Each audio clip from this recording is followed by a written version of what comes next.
रजीम बिस्मिल्लाहिर्रहमानिर्रहीम। Dear students of 10th class, अस्सलाम वालेकुम।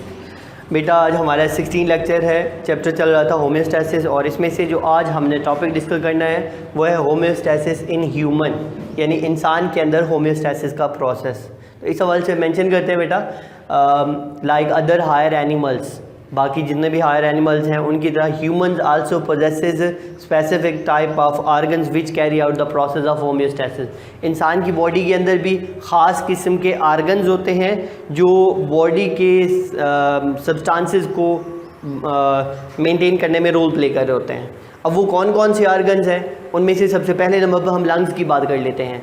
लंग्स वैसे हमने इसको प्रीवियस चैप्टर के अंदर यानी 10th चैप्टर के अंदर डिस्कस किया था, उसी को आगे कंटिन्यू कर रहे हैं। ये जो लंग्स हैं, they remove excess of carbon dioxide from the body and keep it balance. यानी बेसिक पहले हम जस्ट इनको इंट्रोड्यूस कर रहे हैं, फिर इनको एक्सप्लेन करेंगे। लंग्स का काम क्या होता है, ये कार्बन डाइऑक्साइड को जिस्म से बाहर निकालते हैं और जिस्म के अंदर यानी ब्लड के अंदर कार्बन डाइऑक्साइड की कंसनट्रेशन को मेंटेन करना, that is the role of lung. ये लंग का रोल होता है बेसिक।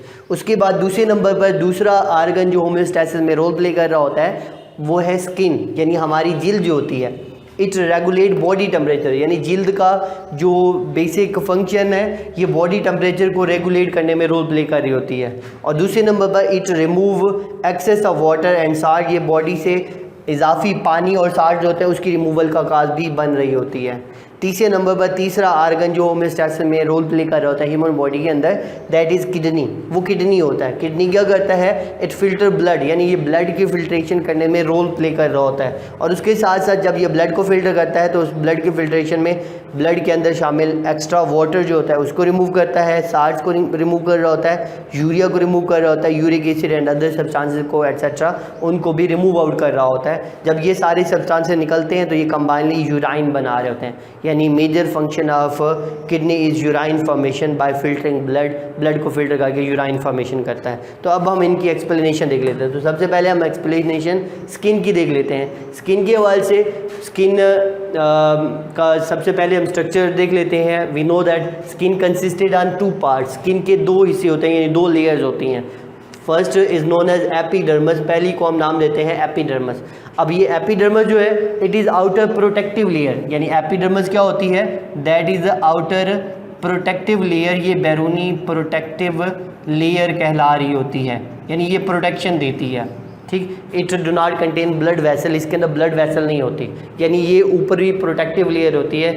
स्पेशली ज़्यादातर ये नॉन लिविंग में टर्न हो जाती है। दूसरे नंबर पर डर्मस होती है, यानी एपिडर्मस को आप सिंपली गर्मी दाने गर्मियों में जो निकलते हैं उससे स्किन फट जाती है, जो ऊपरी स्किन ख़त्म हो रही होती है वही एपिडर्मल लेयर होती है।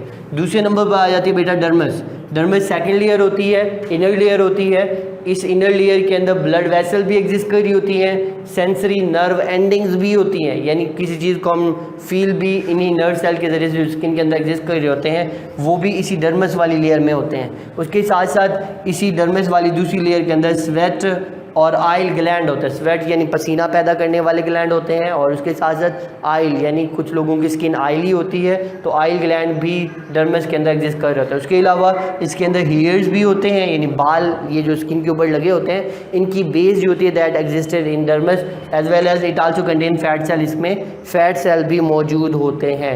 अब हमने मेजर बात की थी कि जो स्किन का रोल होता है इट रेगुलेट बॉडी टेम्परेचर, यानी हमारी जिल्द जो होती है ये जिस्मानी टेम्परेचर को रेगुलेट करने में रोल प्ले कर रही होती है। अब कैसे ये रेगुलेट करती है, वो कहते हैं 2 वे से, यानी बॉडी टेम्परेचर गर्मी या सर्दी की सूरत में रेगुलेशन नेसेसरी होती है। तो इन दोनों कंडीशन में कैसे रेगुलेट किया जा रहा है, पहले हम सपोज कर लेते हैं सर्दी की सूरत में कैसे ये बॉडी टेम्परेचर रेगुलेट कर रही होती है। तो इस सवाल से वो कहते हैं thin layer of fat cell, thin layer of fat cells. वो कहते हैं ये जो डर्मस के अंदर फैट सेल्स पाए जाते हैं, इन फैट सेल्स की एक पतली सी लेयर होती है। वो पतली सी लेयर किसके तौर पर करते, इट एक्ट एज इंसुलेटर। ये इंसुलेटर के तौर पर यानी नॉन कंडक्टिंग के तौर पर एक्ट कर रही होती है, इंसुलेट कर रही होती है, यानी हीट और कोल्ड दोनों को एंटर होने से प्रिवेंट कर रही होती है। जब ये इंसुलेटर के तौर पर एक्ट करती है तो this way it regulate temperature, इस तरह से ये टेम्परेचर को रेगुलेट करने में हेल्पफुल हो रही होती है। इसके अलावा दूसरा इसका पॉइंट क्या है, सेकेंडली वो कहते हैं if there is more lower temperature, यानी ज़्यादा सर्दी हो, उस सूरत में क्या होगा, उस सूरत में वो कहते हैं smaller muscles which are attach to our hair, यानी हमारी डर्मिस के अंदर हेयर भी मौजूद हैं और कुछ मसल्स भी होते हैं, वो मसल जो होते हैं दे कंट्रैक्ट, जब सर्दी एकदम सर्दी का एहसास हो तो वो हमारे मसल जो होते हैं कंट्रैक्ट होते हैं हेयर की बेस के साथ, जब वो कंट्रैक्ट होते हैं तो then they form goose bumps, वो गूस बम्प्स बनाते हैं। गूस बम्प्स कहते हैं बेटा ठठराहट। ठठराहट क्या होती है, यानी स्किन के ऊपर छोटे छोटे से दाने से बन जाते हैं, बाल इरेक्ट हो जाते हैं जब अचानक से सर्दी का एहसास होने लगे।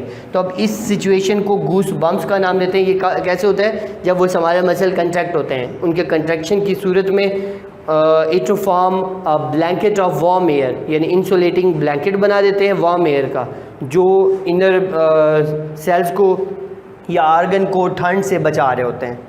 उसके बाद दूसरे नंबर पर वो कहते हैं वार्म एयर के अंदर गर्मी की सूरत। अच्छा बेटा, इसके अलावा इन केस ऑफ हीट, यानी जब गर्मी हो, गर्मी की सूरत में वो कहते हैं skin also have cooling effect, skin का कूलिंग इफेक्ट भी होता है। कैसे, वो कहते हैं स्किन के अंदर स्वेट ग्लैंड होता है, दे प्रोड्यूस स्वेट, ये पसीना पैदा करते हैं। वो जो पसीना बनता है इट एवेपोरेट, वो पसीना स्किन से एवेपोरेट होता है, तो it left a cooling effect on body, यानी उसका हमारी बॉडी के ऊपर कूलिंग इफेक्ट पड़ रहा होता है और इस सूरत में ये हमारे बॉडी टेम्परेचर को रेगुलेट कर रही होती है। तो this way skin perform homeostasis in our body.